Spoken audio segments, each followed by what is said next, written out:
Hello everyone, welcome back to the channel and welcome for the first time to X-Plane 12.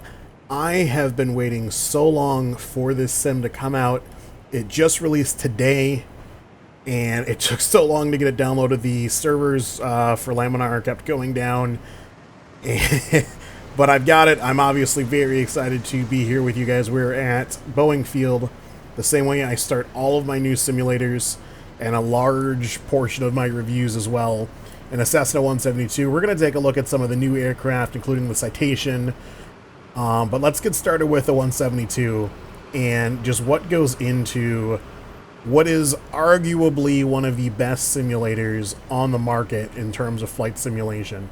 A controversial statement to some, but to those of us who are actual true flight enthusiasts who like flight dynamics, there's hands down no competition between Microsoft Flight Simulator, truck drove by, and X-Plane. I'm so stoked. Let's get into this review. So let's look at the out-of-the-box experience on the 172. We will, like I said, get to some of the other airplanes and briefly at least look at the flight dynamics and sounds on those. But I always like to start with the basic trainer 172 because most flight sims, anything worth its salt, is going to have some sort of high-wing trainer in it.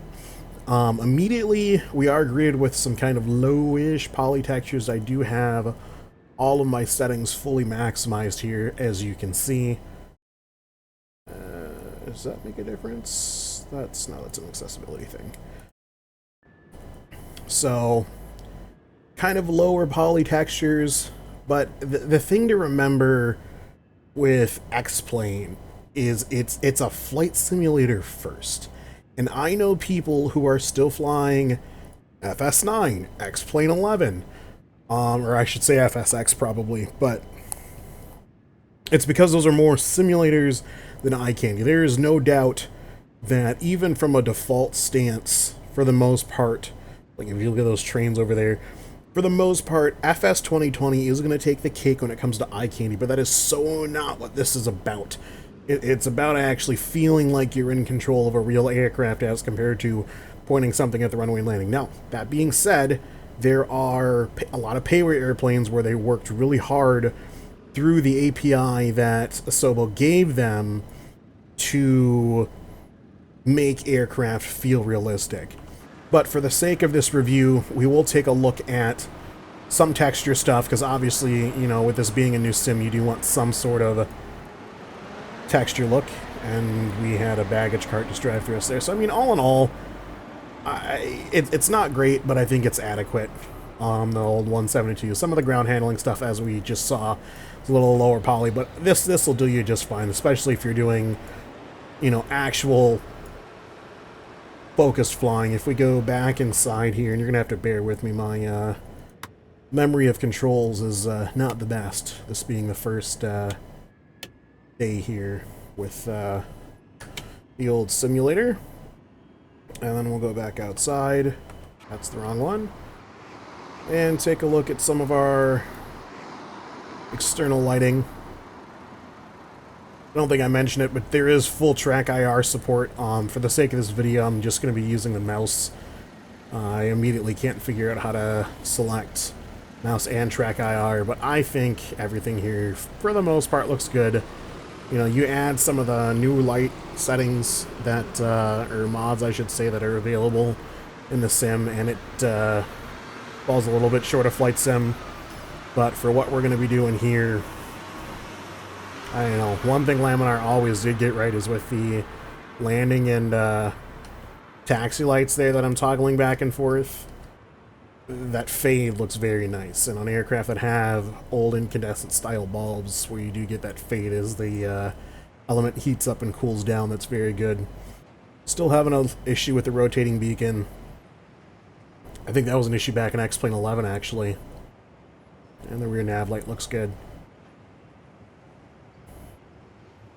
So yeah, looks like just like a nice little coat of paint over the existing model.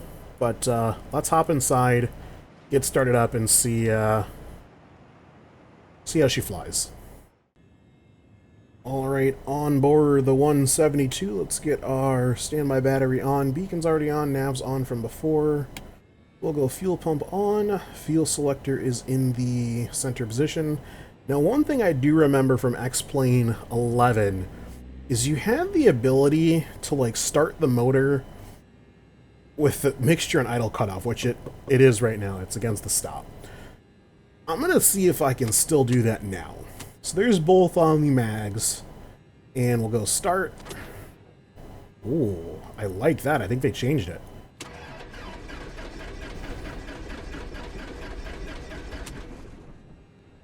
They did.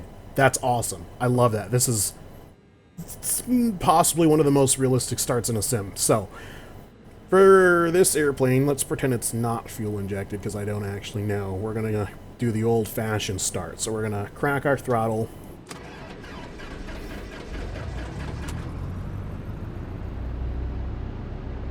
So the kick-in sound's not super realistic, but I'm willing to let all that go. And there we have it. Our first startup in the old 172. Get lighting set as we need.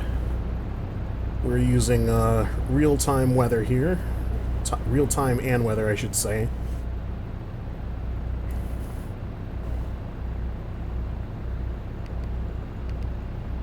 Very good. G1000 suite in this 172. You can bring up both the MFD and PFD. You can drag them onto other screens, should you so choose. That's always a nice feature, being able to do that.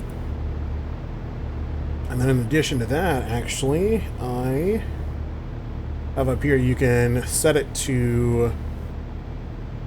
so this is a control station for the simulator controller, I guess, and additionally you can have, if the aircraft has a 2D panel equipped, you can switch it to a full-on 2D panel. Let me do that here. Where is my monitor one? 2D panel only. Oh, this airplane doesn't have a 2D panel, so back to that guy. So if there was an option for a 2D panel, you could do that, but we're going to be sticking with the ATC operator station for now. That kind of lets me see where we're at in the air, if there's any traffic. I actually have traffic off right now, just for this flight. In terms of frame rate, I have, like I said, everything is maxed out, and I'm averaging on the ground right now about 40 frames, which I think is okay. Room for improvement potentially, but it's a lot less tweaking than I had to do getting flight sim going, so let's taxi out here and good on the active.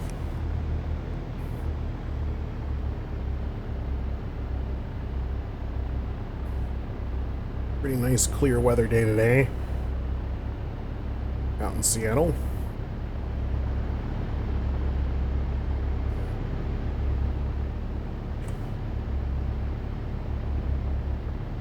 Did my best to get a happy medium between the binds, because there's a lot more options for binds in X-Plane than there is in Flight Sim.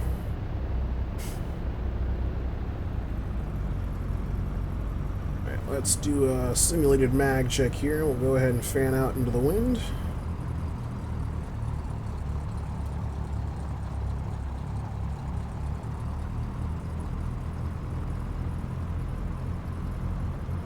I love the ground handling too. It seems just so much more realistic. Alright, park brake sec. Go up to 1800.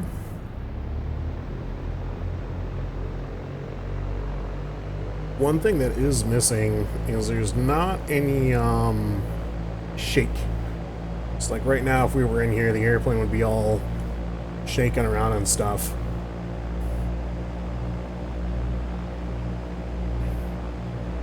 Alright, there is 1800, and I can bring up our MFD.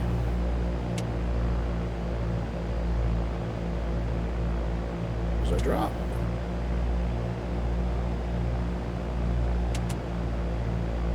There's our drop. And I accidentally kicked the starter.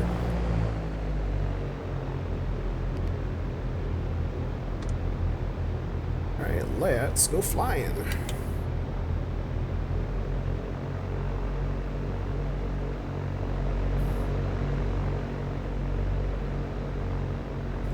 So, if my memory of the old 172 is correct, we're going to be shooting for a VR of 68 knots and a climb out speed of 74. Let's go.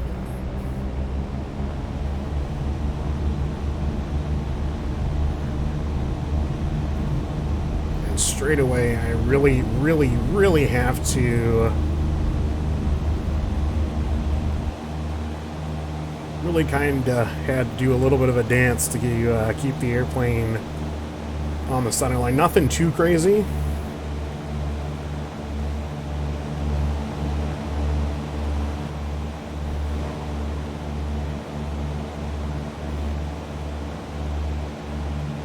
Let's watch some of the outside views. Maybe not that one.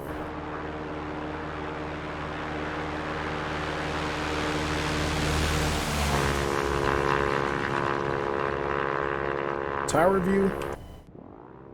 If you want to watch the takeoff from the control tower, you can do that. So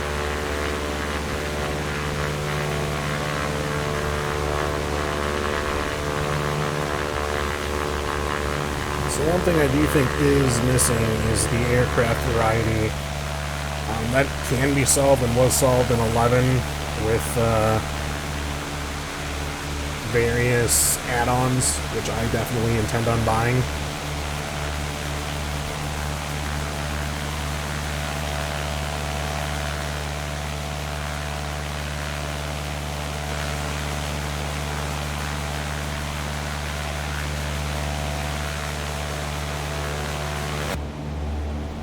One other thing of note, while we'll turn out to Seattle, is this doesn't have the photogrammetry scenery that Microsoft Flight Simulator has. So, there won't be any unless you've got a scenery pack, which is probably going to be a payware piece. You're not going to be flying out and seeing your house or any of that stuff that you saw when FS 2020 first dropped. But I mean, all in all, roadways seem to be pretty accurate. I did a little bit of testing when I was getting all my controls and whatnot set up as to jeez, I can't even think. This is anyway, I'm a little happy, can you tell? But roadways seem to be accurate, so if you're doing a VFR flight and you need to follow a road, and the road in real life takes you to whatever intersection you're heading to, you can utilize roadways in that sense. It's just the actual buildings are not procedurally generated. Now, the one upside of that is you don't have any LOD nonsense. So if I want to zoom into some houses way the hell over there, there are no houses over there, some houses way the hell over there, I can do that. So, again, it's trade-offs. When I'm out here flying in the real flight sim world, or in the real flight world, I'd much rather say, oh yeah, no, I can't see my personal house, but I know that over there is a feasible runway. You can see the edge of my draw distance there, but there's an airport way the hell out there with some Etihad 777s. Come back on zoom and you can't even see it.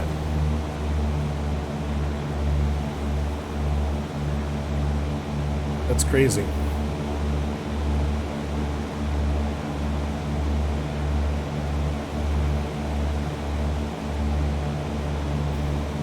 It's definitely a positive mark for me. Let's go ahead and circle Seattle, and then we'll take a look at a landing, and we'll take a look at some of the other airplanes at some different locations. One quick note I want to make, those textures I was criticizing earlier, they seem to have magically improved, so I don't know if that was just a performance enhancer that it did when we were on the ground with a bunch of stuff to render, and now that we're a little bit higher up and there's less, it improved them, but they definitely look better than when we started out. And there is downtown Seattle below us. A few unique buildings do generate, so obviously there's the space single. But for the most part, the rest of the city, to me at least, looks all generated, especially if you compare it to the overfly that I did, taking a look at the, gonna mess it up again, the Drzicki Design payware scenery for Flight Sim, night and day.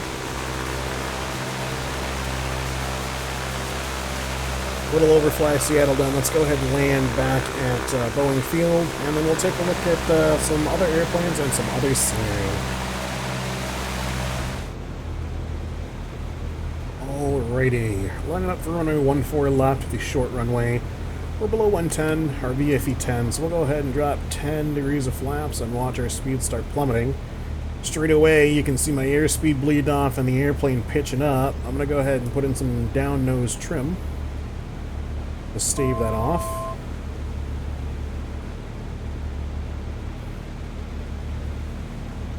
And we'll put in another notch now that we're in our flap extension speed range. And I'm not going to, I can't even talk, I'm not going to be able to convey to you guys how good this feels in this sim. But just like you would in a real airplane, you're constantly making little corrections. Just little tiny, the gentlest of corrections to keep your airplane where you want it to be. You know, I don't have any crazy winds aloft dialed in or anything. Like I said, we're using real world weather and real world time.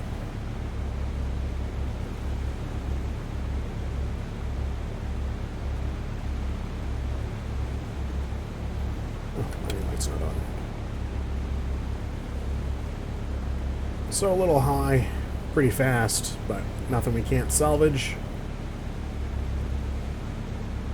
Slammer down before the shocks there, start a pre-flare, and we'll ride it out to our touchdown zone. Or we'll just touch down there, that's fine too.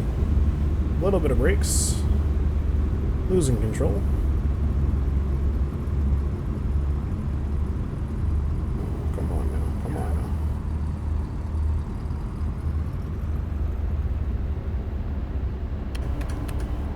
So far, the only criticism I do have is when it comes to binding your controls, there's no option for a both brake options. So there's the option for toe brake left and toe brake right, which makes perfect sense. Every airplane that I know of, okay, that's not true. Most airplanes that I know of are going to have a left and right toe brake. Whereas my toe brakes on my ancient CH Pro pedals from like I think I got them in 2012, maybe 2011, and they were probably 8-9 years old by then. So they've seen their fair share of use, fair share of abuse. It's probably time to upgrade. But the yaw axis on them works just fine. But anyway, so I don't have independent toe brake axes, so I either use the twist function on my joystick as a brake, or right now I'm actually using my X56 that I have. Don't buy one, they're crap. But anyway, the X56 that I have, I'm using my left hand side little joy thumb for left and right axes. I've got up and down is the left axis, and then left and right is the right toe brake axis. And when I push my stick down and to the right, it slows us down. The problem is I can't always do that evenly. So anyway, let's go ahead and pull in, shut down, and take a look at some of the other airplanes.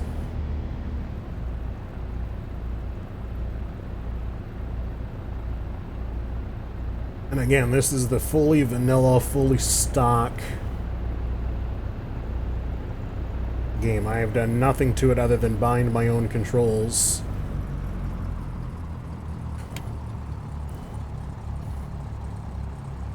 Alright, strobe lights off. We'll set our park brake and shut down. Very nice.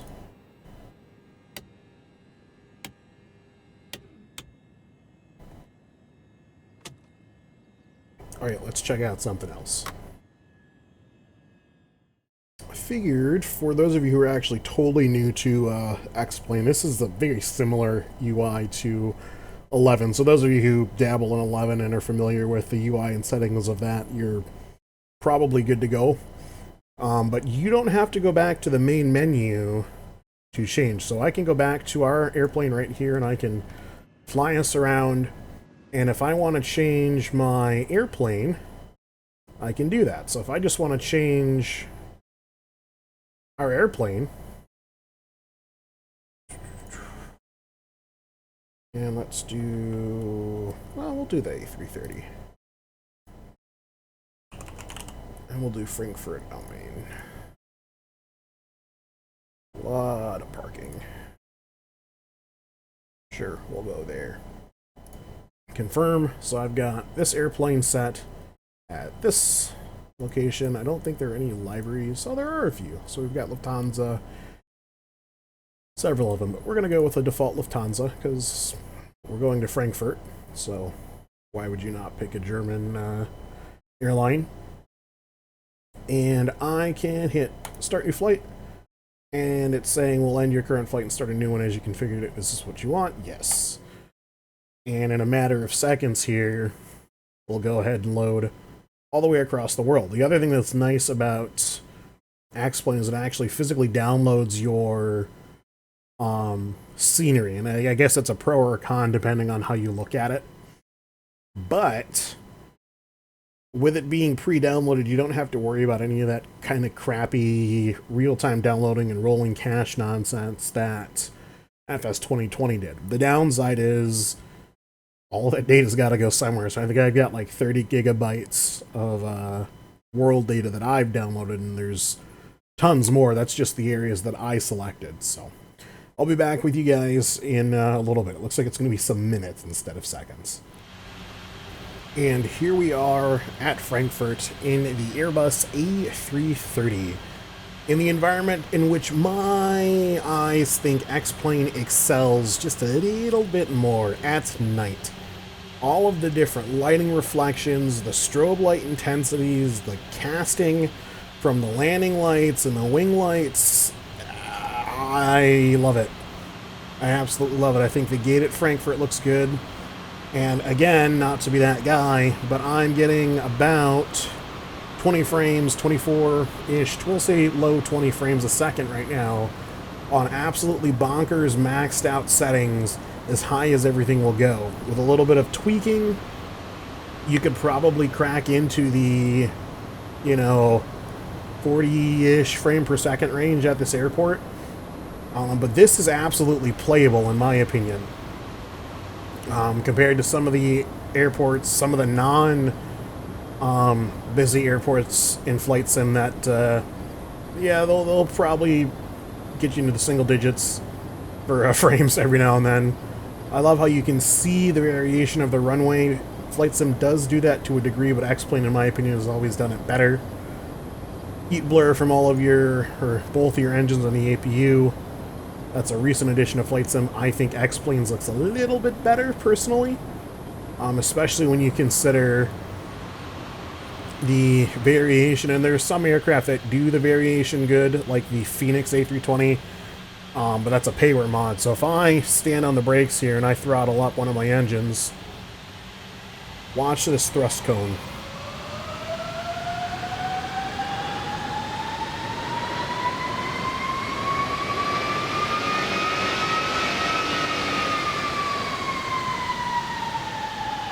So I love how you can see that heat blur move with the power of the engine.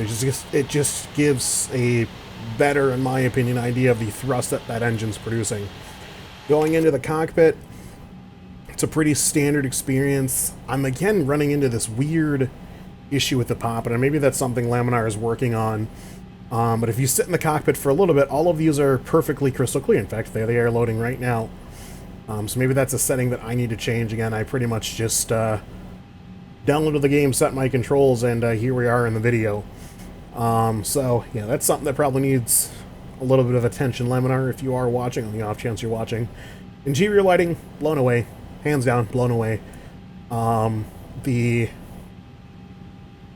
display lighting is good, but what really shines to me is the ambient lighting. So I can crank up our panel lighting and see, there you go, now you've got crystal clear. What the heck? Well, it was crystal clear. lighting on the panel. If I dial up the floodlights, how the light casts onto the other things there. I think the A330 has an additional light somewhere under here. I know there's these two, but that's not what I was looking for. Oh well, I can't find that one. And then you've got your global floodlight here, which you can use to cast light on the whole situation. Strobe lights flashing. Oh, mouse went off the screen. Strobe lights flashing out the window looks awesome. You can see that almost in front of the aircraft. So, let's go ahead and fly here. We've got our auto brake set to max. I don't know how to arm my speed brake. I don't know. There's not a bind for it. I've got a bind for it in Flight Sim, which is what I normally use. But that's okay. Well, I've got to control them manually. Maybe that's why I couldn't arm it, because I had it fully deployed. I don't know. Anyway, let's go fly the A330 around Frankfurt and see how she does. Powering up.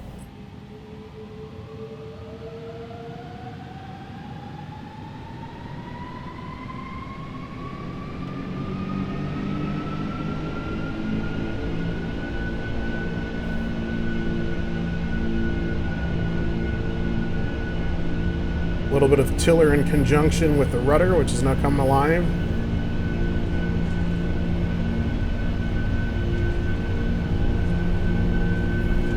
Knots. Let's watch from the tower.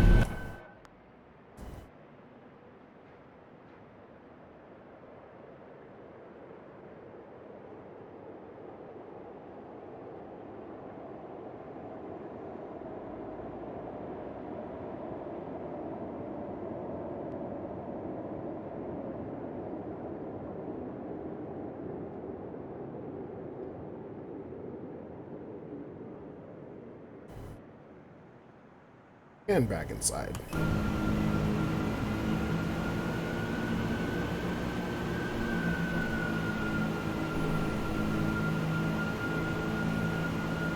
Got a little happy with our climb out rate. There's a police car or something down there.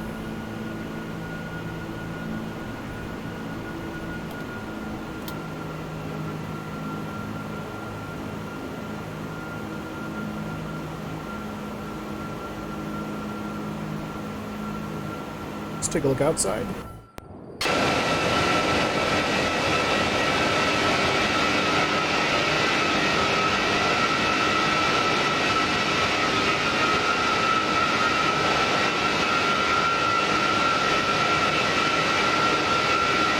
can even see the highlights for the runway. How cool is that?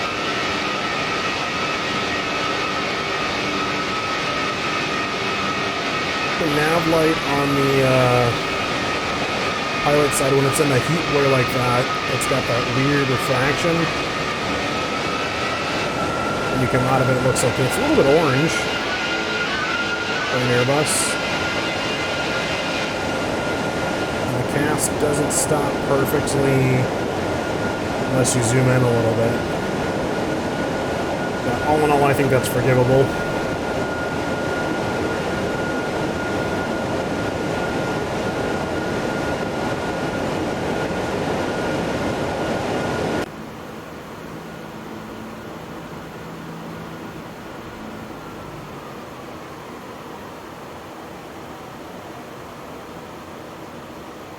Go ahead and turn around and get lined up for a landing at Frankfurt, and we'll take a look at another airplane at another place at a different time of day.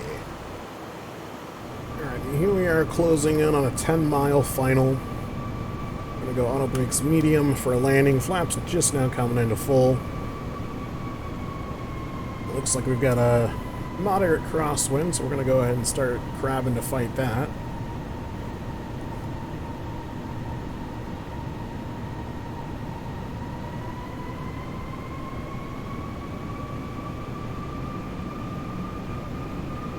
And obviously we're doing a full VFR approach here. We would not be doing this in the real aircraft. There's a weird low poly reflection of what looks like the CDU on the window. I would either increase the poly count on that or do away with it. I would, okay, do one of three things. First and most optimally is I would make it a real-life reflection that moves with the aircraft.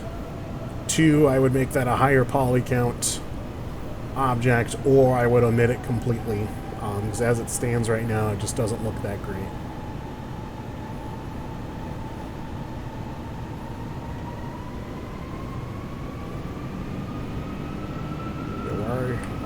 What are you doing?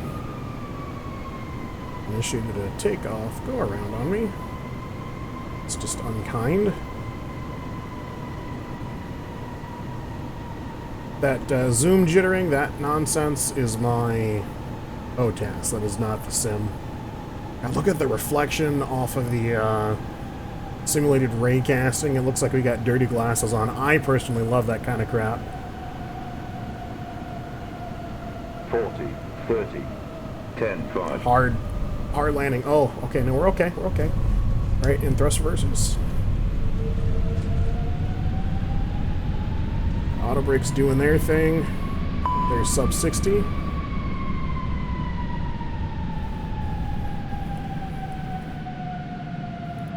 And auto brakes off, brake fan on. And you see we've got an alert there, saying our brakes are hot, the outboard wheel especially. We have a model for that.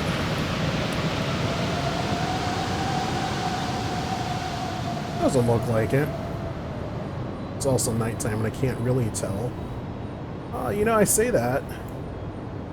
I don't know if that's a runway light. Let's move up a little bit here. Do you see on the center bogey where it looks like there's some amber lighting from a hot brake? Is my park brake on again? I definitely shut that off. Why aren't you moving, friend?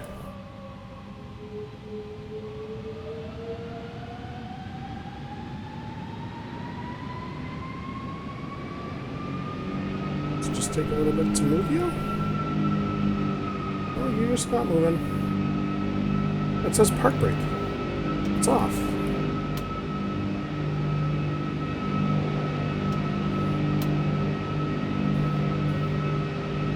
Interesting. There we go. Now we're moving. Back outside.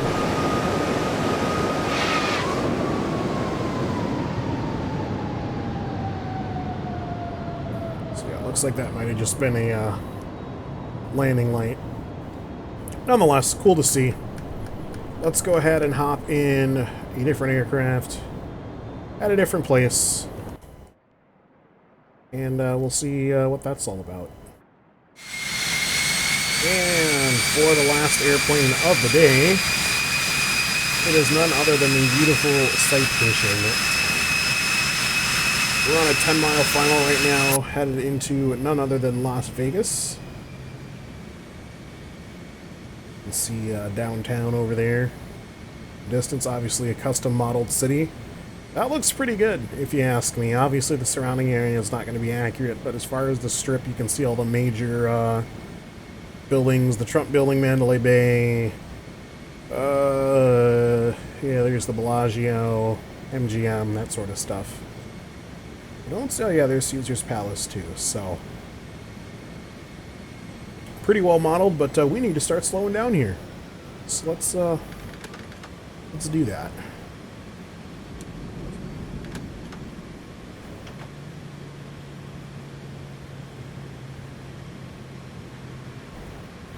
We'll say one thing I have noticed is I can't seem to, for whatever reason, get my binds to work consistently. It's like on the Airbus that we were just flying, my landing light keybind worked fine, but on the Citation it doesn't. My wing light doesn't work on the Airbus. My wing light binding doesn't work on the Airbus, but it does on the Citation, so I don't fully understand that. Let's take a flight down the strip here.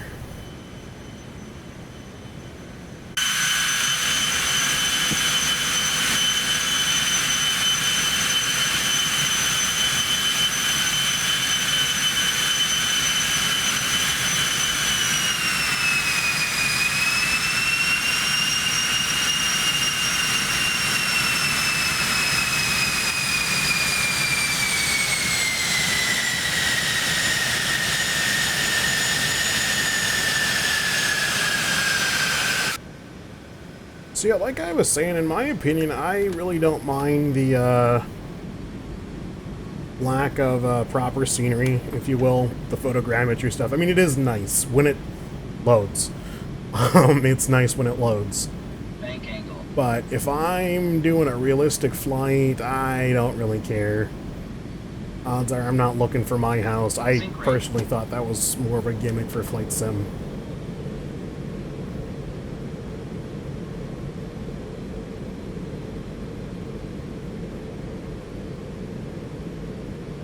Set up for a short field here. 1,000.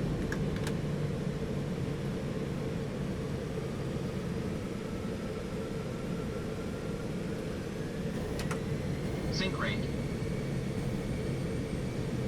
500.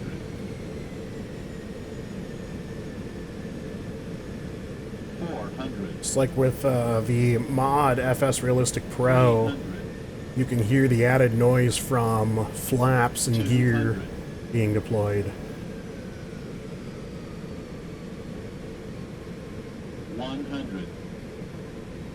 50, 40, 30, 20, 10.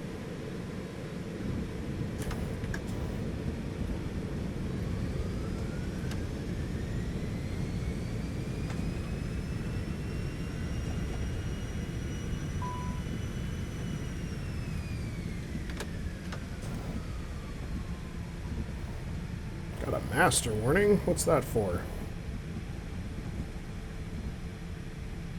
Oh, I don't know.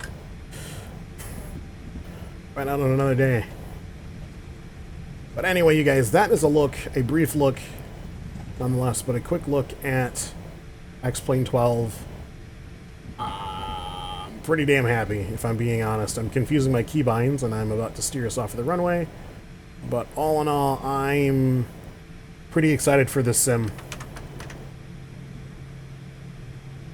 I'm really excited to see kind of what payware comes around, because I think at a base level, when you compare the state of the vanilla Flight Sim when it came out versus X-Plane, I think this is in a better state. I think Flight Sim looks better, objectively, in most cases.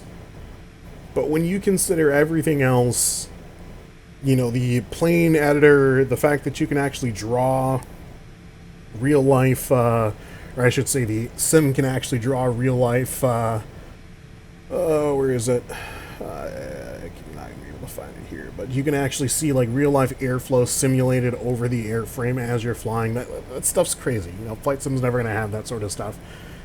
If you're a real aviator, and this is not a gatekeep here, I think, like I said, most people who are in the deep, deep world of flight simulation would agree that X-Plane is, for better or for worse, a superior sim. What do you guys think? Am I off my rocker? Who knows? But that's going to do it for this video. Thank you very much for watching. Expect some X-Plane 12 videos in the future, as well as Flight Sim and DCS. I'll still play those. But this is going to be my staple for a while. I haven't touched on the new ATC system or anything like that. That'll be videos for later. This is just a look at the visuals and a look at the flight field. So I will catch you guys in the next video. And as always, take it easy.